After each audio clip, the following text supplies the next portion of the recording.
If you would like to get your song reviewed, dear listener, there's the Filthy Capitalist option. As Sori says, 125 gets you straight to the head of the line. You don't have to be a part of the alliance. You don't have to be part of the group. Wait a minute. And the biggest thing is you don't have to wait. You hop, skip, and jump right in front of everybody. 125 gets you there. You do that 3 times, and then get mashed down to the $75 rate for perpetuity. Yes! Also, there is a band review option.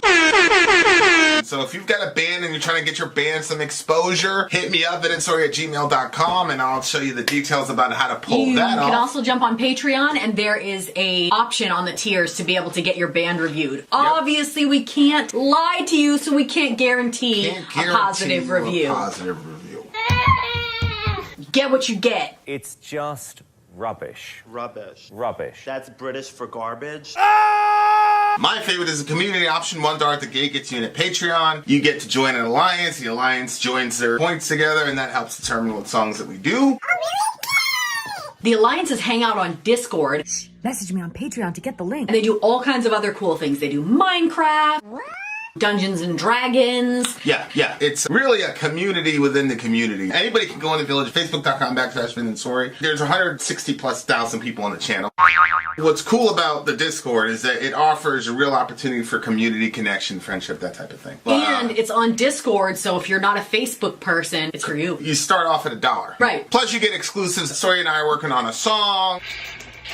So the first 15 seconds of that was on Patreon. Also, at $15 tier and above, when we actually debut the video, they're going to be there live with us. There you are, dear listener. Farmers. All right, dear listener, here we are. We got a lot of songs for you tonight, but the first one is from a band by the name of Muse. The song is... Okay, ready? You guys want to know? Do you really want to know? All right, we'll tell you. Won't Stand Down. Ladies and gentlemen, it is their brand new song. By the band Muse. Let's go.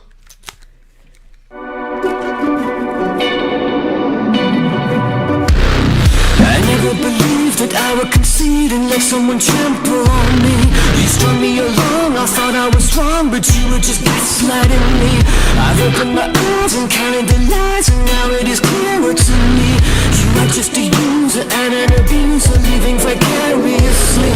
I never believed that I would concede and get myself blown asunder. You strung me along, I thought I was strong, but now you have pushed me under.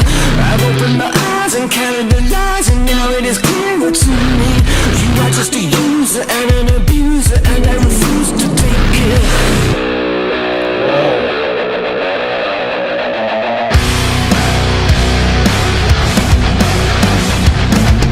Won't stand down, I'm growing stronger.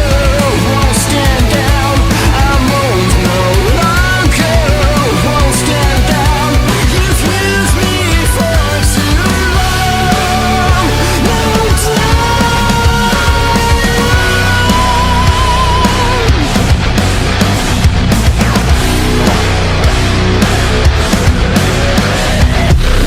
Now I'm coming back, a counterattack. I'm playing you at your own game. I'm cutting you out, a shadow of doubt is gonna hang over your name.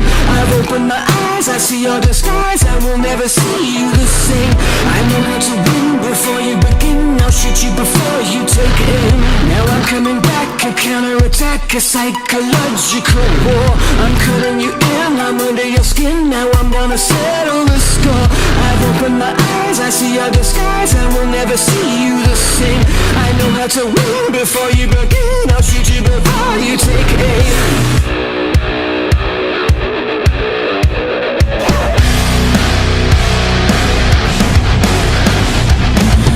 Won't stand down, I'm growing stronger.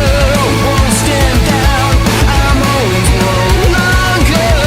Won't stand down, you've used me for too long.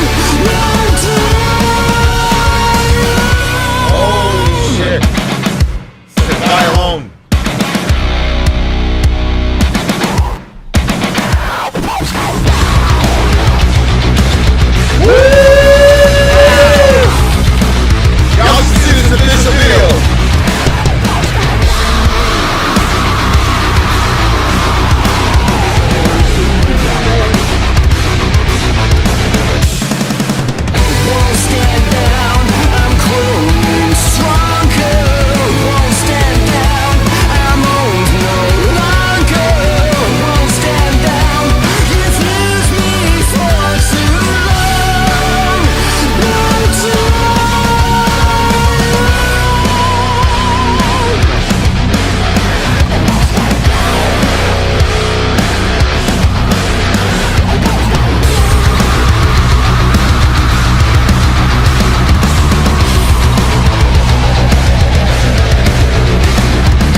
Okay. Wow. You guys should see the official music video. It's That is a ridiculous. strong freaking opening, That DJ is Nick. pretty ridiculous. Wow. That is a strong freaking opening. I'm setting the tone.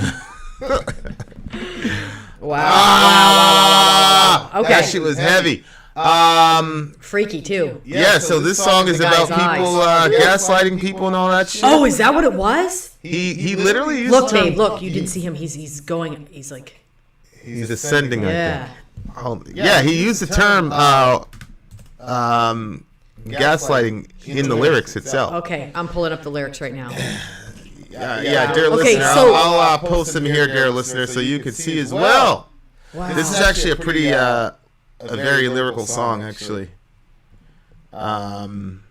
So I never believed I would concede and let someone trample on me. You strung me along and I thought I was strong, but you were just gaslighting me. I've opened my eyes and counted the lies, and now it's clearer to me. You're just a user and abuser living vicariously. I never believed that I would concede and get myself blown asunder. You strung me along. I thought I was strong, but now you've pushed me under. I've opened my eyes and counted the lies. Now it's clearer to me. You are just a user and an abuser, and I refuse to take it. Won't stand down. I'm growing stronger. Won't stand down. I'm owned no longer. Won't stand down. You've used me for too long. Now die alone.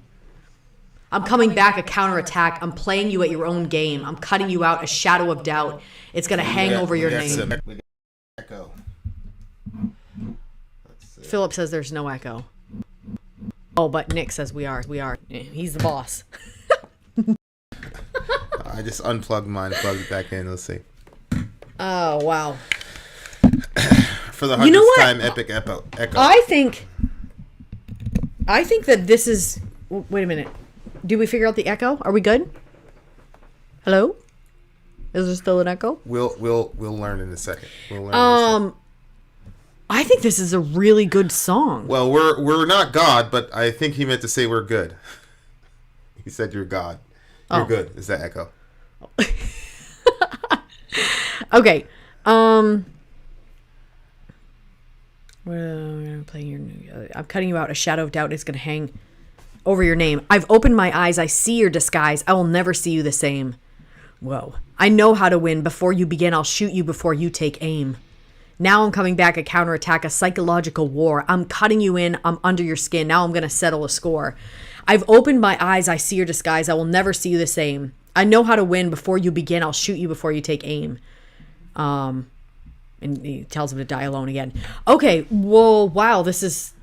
Yeah. I think that this is a really important song, though, because there are lots of people that will gaslight other people, and like this person got to the point where, like they said, I never believed that I would concede and let someone trample on me. You strung me along. I thought I was strong, but you were just gaslighting me. And that feeling, that's not a good feeling when all of a sudden you realize that somebody's been doing that to you.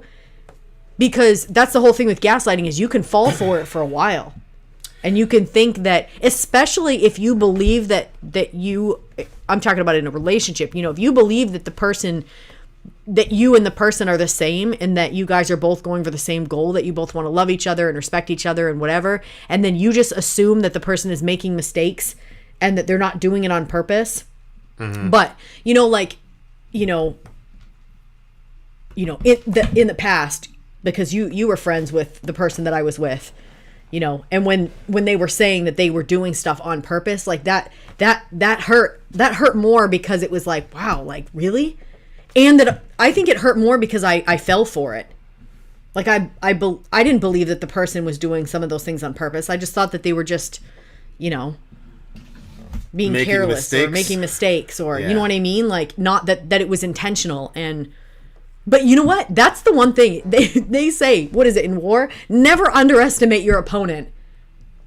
Yeah, the problem is that the people who gaslight you are generally not your opponents, they're your friends. Yep. You know what I'm saying? Yeah. At least from your vantage point. And that's what's so insidious about that concept. And it doesn't really matter what position you're in, because you would figure you're in a pretty big band, you're a rock star, you're probably a millionaire, so you're in this position of power. But there are people who are really good at manipulation. Yep. And, you know, I call it jujitsu, where you can still control somebody even from a vulnerable situation because, you know, they will use your strength against you. They'll be like, oh, I guess you're a big rock star. You don't have time for me. You know, I imagine stuff like that. Or people try to do it. Like, you know, there was this guy who was like, oh, they're supposed to be Christians, but they don't get it because they're charging for songs, blah, blah, blah, I always blah, think blah. that's weird when people say that. It's like, It's people trying to manipulate you Yeah. into doing... So I'm supposed to go and not earn a living so that you can get a song reviewed. we're supposed to not feed our children so you can get a song for free? To prove to you that we're Christians. That we're Christians, yeah. You know what I'm saying? And like... Yeah. You know, Yeah, people do it all the time, even in the political realm. If you don't vote for Biden, you ain't black. Yeah, exactly. So, like, it's like, motherfucker, you're the one going for the job interview. But, you know, you so what I'm saying is you could still manipulate people from a position of weakness. Mm-hmm. So it doesn't really matter, you know, where you are and who has the power dynamics in the relationship. Mm-hmm. Anybody who's good at manipulation is going to find a way to get over on you. And it takes a very long time to extricate yourself from a person like that. It takes an extremely long time, and it takes a lot of times it takes an outsider telling you, hey, you're getting played here. Yeah. Because when you're in the middle of it, you know, I had somebody in my life where I would say, well, so-and-so is this and that, but at least they're honest. I know, yeah. And it took you to tell me, actually, no. Yeah. She's actually pretty deceptive. Yeah. And, you know, obviously we had a situation. Right. Sorry, Nick, but we were supposed to do this a couple days ago, but we were dealing with a very manipulative, gaslighting, destructive person. But yeah, it's a fascinating, and usually, again, this person's operating from a deficit as well. Like, if somebody were to just to look at the dynamics between me, you, and her, they would be like, oh, you guys have all the power, you guys have all the... Yeah, but that person was doing stuff like that from deep. You know, I remember that person talking to me and creating and making things look a certain way. Like, they didn't use many words to be very, very deceptive. Say that again? That person did not use very many words to be extremely deceptive. Right. They were very, very choosy with the words that they said and the words that they didn't say, and allowed things to look a certain way. Like, just gave just enough information to kind of like steer you in a direction, and then just let you loose on your own imagination. Yeah. And they but they're a very smart person. Like, when you sit down and you read any of their writings and stuff, it's like, whoa, wait a minute. Wow. Highly intelligent. Extremely, yeah. Highly intelligent, but knows how to operate at a deficit. They know how to operate, you know, from that. And so I never believed that I would concede to get myself blown asunder. I mean, you know, it's one of those things where it's like, it's very hard to tell people be on guard for that, because you don't want to create this cynical exactly type of thing where you can't trust your friends and things of that nature. And it's one of those things where you really, you know, I think now I'm a lot more, but that's always been a big complaint about me. People like, yo, we could be around you for years and never really know you. Mm-hmm. You know, people say that all the time. And a lot of that is because I moved around so much, but a lot of that is that I generally don't trust people. Mm-hmm. You know what I'm saying? And I generally don't trust people with, you know, insider information. So by default, but I've seen it so many times, and it's not like stuff that's happened to me. I'm just saying, you know, I'm an observer of people. Mm-hmm. And so I just default to not trusting people and default to, you know, putting out certain aspects of things, and you know, because I think the more that I see, the more I see the utility and the wisdom in that. You know, I'm in a particular situation where somebody that I should be able to trust almost completely, you know what I mean? Like, that person, I've found out so much stuff about the person that now I feel like the person's a stranger. And then you start replaying, you start replaying conversations that you had and things like if you expect that something is a certain way and you want to believe that it is, then you will see that it is. But if you're open to seeing what is the actual truth in a situation, then you will see things differently. But I had certain assumptions and I wanted things to be a certain way. And of course, now that I'm having to face the facts, it's weird. Weird is not even the right word for it. It's really sad. And you can feel kind of like lost, especially if it's somebody that was like a staple point in your life. Then you're like, this person was like a place of stability for you. And now you're questioning everything, which, just because somebody does something wrong doesn't mean they did everything wrong. And I think that takes some time to kind of wade through what it is. But, there were smaller things that, like, I don't want to say too much. There was smaller things that I thought, wow, why didn't the person do this, that, or the other thing when this situation happened? And then you end up finding out like much more bigger, sinister things. And you're like, okay, no wonder. They were chopping off people's arms. They didn't care when I broke my finger. Yeah. You know what I mean? Like that didn't mean anything. Yeah. So. Yeah, not to make excuses for people like that, but a lot of times that kind of, manipulative, duplicitous behavior it's all they know. Mm-hmm. It's all they came up in. So it's normalized to them. Yep.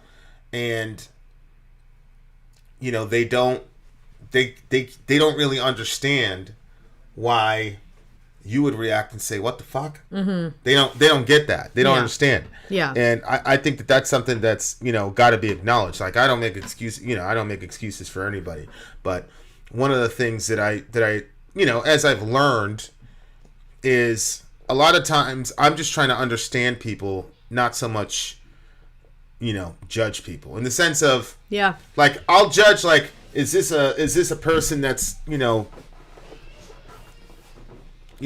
advantageous to invest time in or whatever, and that's obviously a judgment. But I'm just talking about morally. I'm like, man, everybody's fucked. So I just want to understand, why are they like that? Why would you do that? And the more you understand people, the better you understand yourself, and the more you understand yourself, the better you understand people. So I'm just in a space where I'm like, because you and I had it was last week around this time, I think it was. It's Friday, and we're just driving around. And you're explaining all this shit to me, and I'm like, I wasn't blown away because I had already observed so many things with those people. You know what I'm saying? So I wasn't blown away, but I was just like, damn, like, this is how far that type of shit goes. You know what I mean? Yep. So, but, this guy figured it out. Yep. And he's not going to be in that situation again. Yeah. The one thing that's really dangerous about situations like this, like kind of what he's going over here, is that once something happens to you, especially if it was, seemingly unexpected because you didn't really see it coming, it can make you jaded toward every other situation after that. So, right.